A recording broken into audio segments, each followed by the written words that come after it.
Bonjour à tous et bienvenue dans cette nouvelle vidéo. Nous sommes super heureux de vous retrouver pour parler à nouveau des secrets de Dumbledore. Vous le savez, le troisième opus des animaux fantastiques. Alors aujourd'hui, on a décidé, vous savez, de continuer un peu notre exploration suite à la sortie donc de ce troisième film des différents personnages et de la manière dont leur histoire a évolué. Aujourd'hui, on va vous parler d'un personnage que beaucoup de fans adorent absolument et qui a été en fait au centre de très nombreux questionnements durant toute la période en fait de production du film. Et ça, vous l'aurez compris, on va parler donc de Tina Goldstein. Alors, Tina Goldstein, vous le savez, on en avait déjà parlé dans beaucoup de vidéos, c'est un personnage que l'on savait être vraiment absent du processus de production, très absent au niveau du tournage, on savait qu'elle n'avait que quelques lignes de dialogue, pas plus, ça avait été vraiment quelque chose qui a été sorti assez rapidement dans les premières informations, on va dire, au niveau du tournage, hein. Évidemment, tout cela avait été fait à dessein pour donner envie aux fans de ne surtout pas aller voir le film, parce que c'est vrai que Tina est un personnage qui plaît à une grande partie de la communauté des fans de Harry Potter et des animaux fantastiques. Alors d'ailleurs, ce qui est assez paradoxal, c'est que ce personnage, soit on l'aime, soit on le déteste en réalité. Il n'y a pas véritablement de juste milieu, il y a assez peu de gens finalement qui ont un avis très neutre sur Tina Goldstein. Nous, de notre côté, on vous l'a toujours avoué, et là-dessus on sera toujours honnête, c'est un personnage qu'on n'a pas forcément très bien compris, qu'on n'a pas forcément apprécié dans les deux premiers opus. C'est un personnage qu'on juge être assez transparent et finalement assez peu intéressant à développer. Après, c'est notre avis personnel, vous avez tout à fait le droit d'avoir un autre avis. Nous allons tenter dans cette vidéo, qui va parler évidemment de cette absence, mais aussi du sort qui pourrait lui être réservé pour les prochains volets des animaux fantastiques.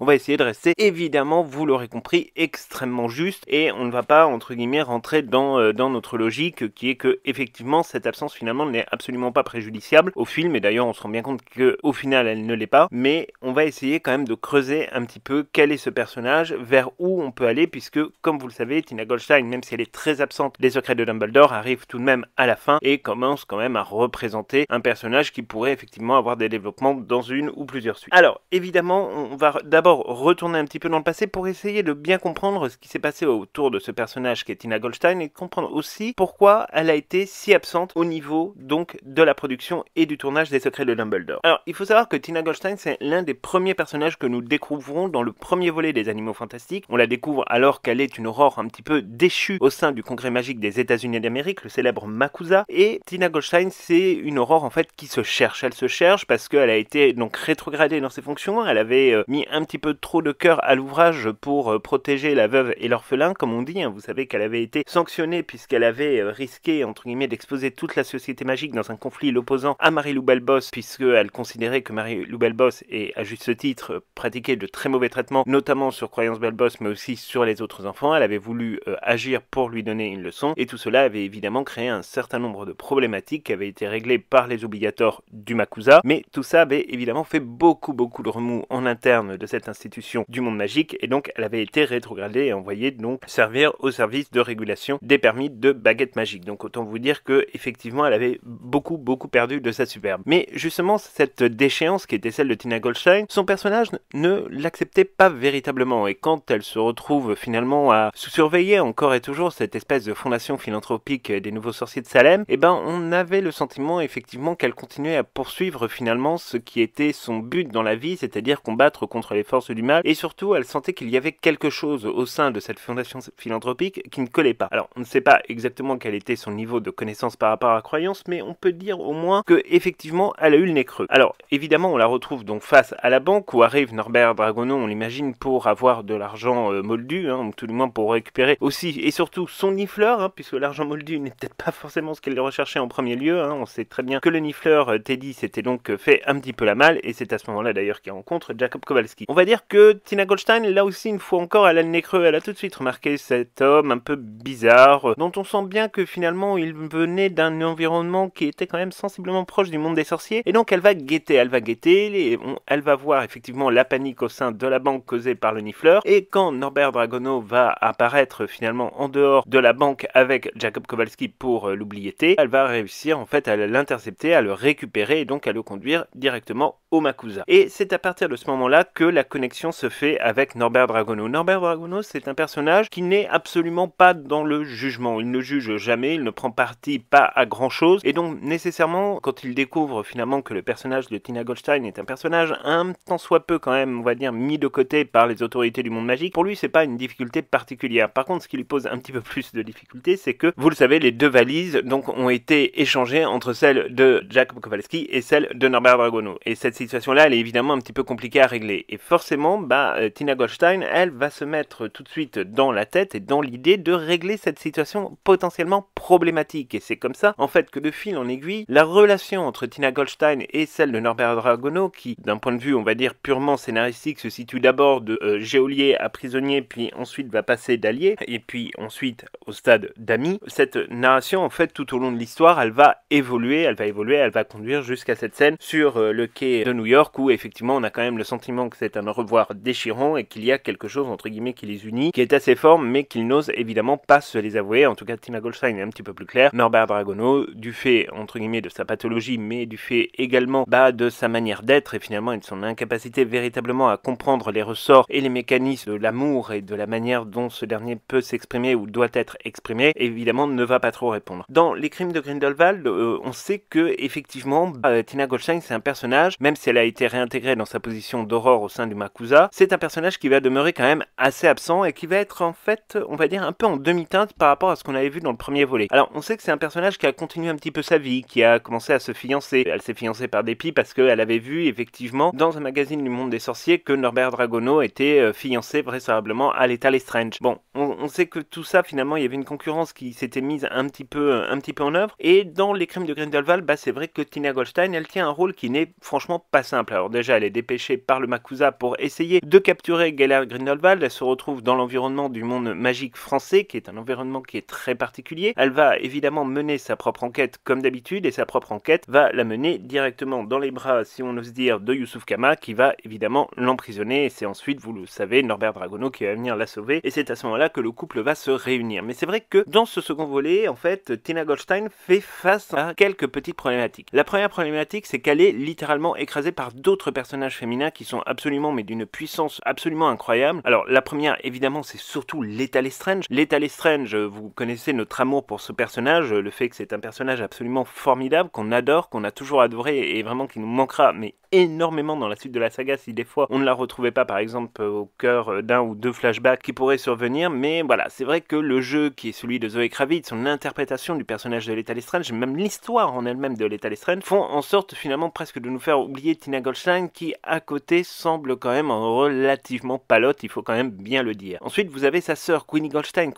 qui est la vraie révélation des Crimes de Grindelwald, une actrice donc en l'occurrence Alison Sudol, qui interprète ce rôle à la perfection, avec effectivement toutes les difficultés qui sont celles rencontrées par une sorcière amoureuse d'un moldu dans le monde finalement pas très tolérant de l'Amérique du Nord, et donc avec les règles et les lois de Rappaport qui sont appliquées par le Makusa, ce qui fait que tout ça crée en fait chez Queenie Goldstein un personnage qui est absolument intéressant, absolument passionnant à voir évoluer, à regarder et finalement à apprendre finalement de la manière dont elle continue à se développer. Et là aussi, quand on voit Queenie à côté de Tina, on se dit que finalement Tina n'a pas grand chose à apporter dans le récit. Et puis vous avez une troisième femme évidemment qui apparaît dans cet opus là, qui est Nagini. Alors Nagini, dans son rôle, est un petit peu différent du rôle des autres sorcières que l'on peut voir dans les films des Animaux Fantastiques, mais qui mine de rien, ne serait-ce que par sa puissance symbolique et pour nous raccorder à la saga Harry Potter, justement rentre un peu dans une logique assez différente de celle là aussi de Tina Goldstein, c'est-à-dire qu'on est plus intéressé par l'histoire qui est celle de Nagini et son lien par exemple avec croyance, que la véritable histoire de Tina, qu'on ne voit finalement que très peu, et qui même dans le cadre de la bataille finale va avoir un rôle en fait extrêmement minime et par rapport aux autres, et on va beaucoup moins la voir. En fait on voyait véritablement déjà que le personnage était presque en train de tirer sa révérence. Alors on ne sait pas si c'était voulu d'un point de vue scénaristique, par contre ce qui était certain, c'est que d'un point de vue juste de la réalisation, c'est vrai qu'elle a été écrasée par d'autres personnages féminins, et ce n'est pas entre guillemets porté, on va dire, atteinte à l'intégrité même de ce personnage que de dire ça, c'est juste une réalité là pour le coup scénaristique qui a été soit voulu, soit pas voulu. Alors évidemment, dans Les Secrets de Dumbledore, l'absence de Tina Goldstein pose véritablement question. On peut éventuellement faire, on va dire, allez, trois hypothèses. On va dire même, allez, 4. On va être sympa, on va vous faire 4 hypothèses. La première, c'est que c'était une volonté de J.K. Rowling d'un point de vue narratif. C'est-à-dire que J.K. Rowling avait besoin que ce personnage prenne du recul, prenne aussi du galon, puisqu'on sait que Tina Goldstein a obtenu une promotion au Makusa et que c'est elle maintenant qui dirige le département des Aurores, donc c'est un peu l'équivalent de Thésée Dragono en Angleterre, auprès du ministère de la Magie britannique. Donc on peut imaginer peut-être que J.K. Rowling avait un plan particulier pour Tina Goldstein, Goldstein, donc c'est pour ça que effectivement elle est cantonnée au Makusa pendant tout le film et qu'on ne la voit apparaître qu'à 2 reprises, et notamment une fois au Makusa. Donc c'est possible que effectivement J.K. Rowling ait un plan pour ce personnage devait prendre du recul. Pourquoi? Comment? Est-ce qu'elle trahit aussi sur d'autres pistes de l'intrigue? On peut véritablement se poser la question, mais c'est vrai que en l'occurrence ça reste une des possibilités, c'est-à-dire vraiment cet aspect très scénaristique des choses, où effectivement on fait un peu disparaître le personnage pour mieux le faire revenir un petit peu plus tard. C'est quelque chose que J.K. Rowling a déjà utilisé de manière assez large dans ses romans. On se souvient par exemple des personnages de Rémus Lupin, qui évidemment est au cœur des événements de Harry Potter et le prisonnier d'Azkaban, et qu'on va retrouver finalement un peu dans les autres volets en demi-teinte, dans les autres livres en demi-teinte, jusqu'à Harry Potter et les reliques de la mort, où là Rémus Lupin prend quand même une importance un petit peu plus forte que ce qu'on aurait pu imaginer au départ. Ce n'était pas tant que ça un personnage secondaire, même si l'adaptation cinématographique des reliques de la mort a considérablement, entre guillemets, modifié un petit peu cette vision-là. Mais en l'occurrence, c'est vrai que ça peut être une possibilité. Seconde possibilité, c'est que c'était une volonté de J.K. Rowling et de la production qui ne savaient en fait pas véritablement quoi faire de ce personnage. Et ça, on peut le comprendre, parce que c'est vrai que quand on a des profils comme celui de Queenie Goldstein par exemple, ou même comme celui de Lally Hicks qui arrive donc dans les secrets de Dumbledore, quelque part, où est-ce qu'on place Tina Goldstein? Là-dessus, c'est une véritable question. Alors en plus, on sait qu'elle a eu des propos contre J.K. Rowling qui ont été, en tout cas son interprète, qui ont été absolument, on va dire, abominables, et elle n'aurait absolument jamais dû dire ça, elle quand même qui doit un rôle dans une saga internationale suffisamment prestigieuse à J.K. Rowling. Mais bref, ça c'est quelque chose, nous, qui nous avait profondément choqué. Alors c'est possible que la production ait souhaité, entre guillemets, l'écarter, et l'écarter à la fois pour des raisons scénaristiques, mais aussi pour des raisons qui tiennent effectivement aux propos qu'elle a pu tenir sur J.K. Rowling, et qui étaient quand même des propos graves et surtout diffamants par rapport à la réalité de ce que J.K. Rowling avait pu dire dans ses propos, mais on ne va pas revenir évidemment là-dessus. Donc ça, c'est la deuxième hypothèse. Troisième hypothèse, c'est évidemment le scénario qui n'était absolument pas du tout adapté. C'est vrai que quand on voit les secrets de Dumbledore, de manière assez claire, on ne voit absolument pas où est-ce qu'on aurait casé Tina Goldstein. Quel aurait été son apport véritable dans le récit? Plus on se repasse, entre guillemets, les secrets de Dumbledore en tête, plus on réfléchit, moins finalement on voit quelle aurait pu être sa place, parce que finalement elle se fait très bien remplacer, entre guillemets, par Lally Hicks. Alors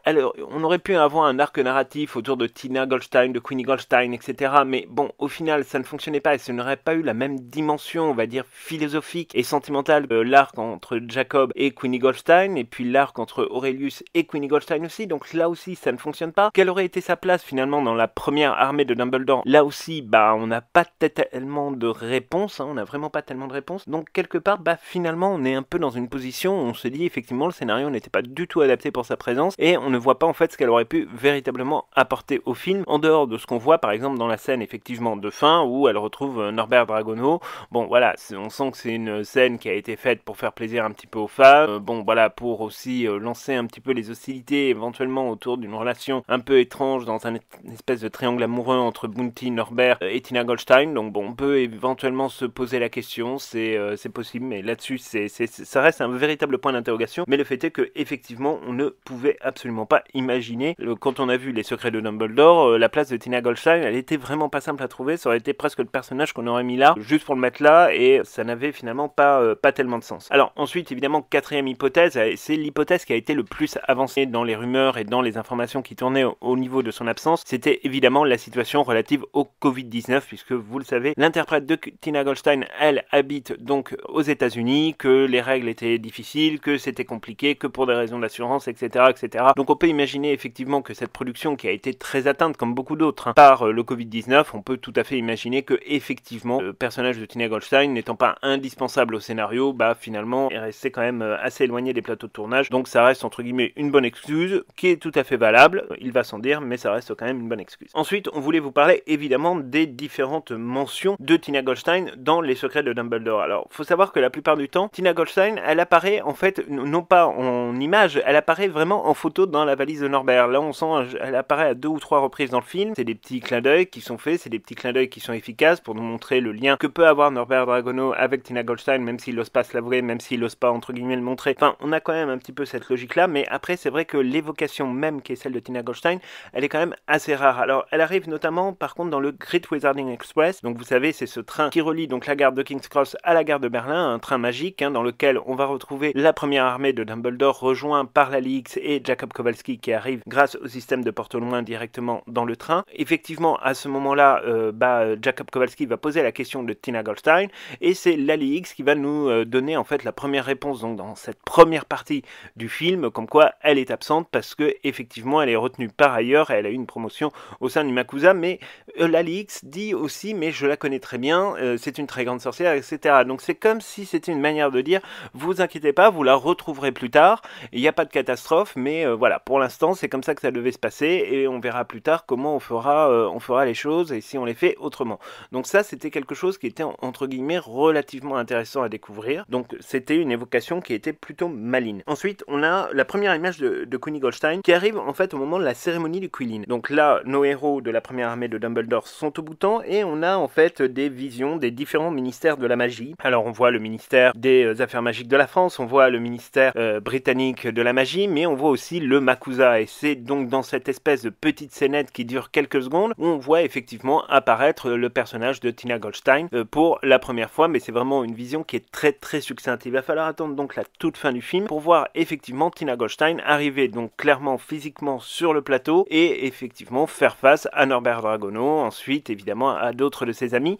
Et là pour le coup, bon, on peut dire que cette scène n'est pas extraordinaire, il n'y a pas déjà beaucoup de dialogue parce que tout se passe par un espèce de jeu de regard entre Eddie Redmayne et donc son acolyte, et on voit effectivement très bien que les choses suivent leur course sur le plan d'une relation amoureuse, mais il n'est pas fait évocation de tout ce qui a été vécu ces derniers jours par rapport à la crise au Bhoutan et par rapport aux problématiques au sein de la Confédération internationale du monde de la magie. Finalement aucune référence n'est faite à l'intrigue, donc c'est comme si elle était là parce que voilà elle est invitée, donc ils se croisent au mariage de Queenie et de Jacob et ça en reste là. Donc bon, c'est quelque chose qui est un petit peu dommage parce qu'on a vraiment là aussi le sentiment que on a fait un peu disparaître ce personnage de manière assez étrange et en tout cas on la déconnecte encore et encore de l'action. Alors évidemment, maintenant, on va essayer aussi de se poser la question de savoir quelle va être l'évolution de ce personnage. Alors, il y a encore des pistes qui doivent être explorées. Ça, c'est une évidence. Alors, tout d'abord, il y a la question de la relation, évidemment, entre Norbert et Tina et éventuellement le rôle que peut jouer Bounty là-dedans. Alors, vous savez, on a interrogé Victoria Yeats dans le cadre d'une interview qu'on a diffusée sur notre chaîne, donc qui est en anglais, mais qui est sous-titrée en français, que vous pouvez retrouver dans la catégorie spécifique pour les Animaux Fantastiques 3, les secrets de Dumbledore. Et à cette occasion, c'est vrai qu'on a posé la question à Victoria Yeats de savoir exactement un petit peu où devait aller cette relation. Alors elle a eu une réponse un petit peu alambiquée, elle nous disait oui mais vous savez dans les livres c'est prévu que Norbert et Tina finissent ensemble. En réalité bon les livres en fait il n'y en a pas, donc on pense qu'elle parle des scripts et elle a dû voir un certain nombre d'éléments là-dessus, donc oui effectivement ça reste quand même la thèse privilégiée qu'ils terminent ensemble. Maintenant après la lecture qui est faite par Victoria Yeats de son personnage, c'est qu'aujourd'hui elle doit passer effectivement à autre chose. Alors est-ce que Bounty va passer à autre chose et donc ne va plus véritablement s'intéresser désormais à Norbert Dragono pour le laisser vivre son histoire entre guillemets d'amour avec Tina Goldstein? C'est une possibilité. En tout cas, il y a peut-être encore quelques surprises que J.K. Rowling pourrait nous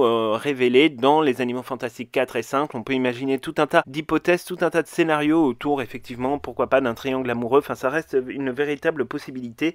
Là-dessus, il faut quand même se poser la question. Ça reste éventuellement quelque chose de faisable.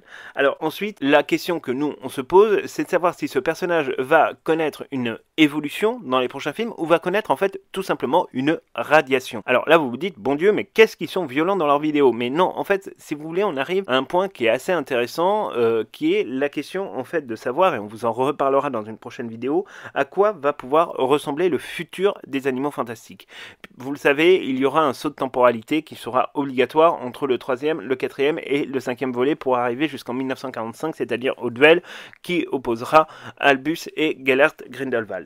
Donc ça, c'est un véritable point. Et donc dans ce cadre-là, il peut y avoir un certain nombre de partis pris, de choix scénaristiques qui seront faits. Là-dessus, on vous fera toute une vidéo pour vous expliquer un petit peu ce qu'on entend par là, mais on peut imaginer que effectivement, il y aura une évolution ou une radiation pour Tina Goldstein. Alors, Quand on dit évolution, qu'est-ce qu'on dit? On peut dire par exemple effectivement qu'il y aura un retour dans le récit. Mais un retour dans le récit, dans la narration, qui se fera quand même avec un apport que l'on espère être le plus significatif possible, parce que c'est vrai que actuellement, quand on regarde finalement les deux premiers volets des Animaux Fantastiques, on se rend compte que l'apport de Tina Goldstein reste quand même quelque chose de très mesuré, voire de quasi absent de la majorité de l'intrigue. Donc ça, c'est déjà un point qui est très intéressant. Ensuite, évidemment, quand on parle de radiation, cette radiation, ça pourrait être effectivement se dire que ce cycle au niveau des personnages qu'on a connus dans le premier tiers de la saga, aujourd'hui est finalement terminé. C'est-à-dire qu'on a refermé entre guillemets ces pistes-là, que effectivement Tina Goldstein pourrait peut-être rester en toile de fond, c'est-à-dire dans cette espèce de couple qu'elle forme avec Norbert Dragono, mais peut-être la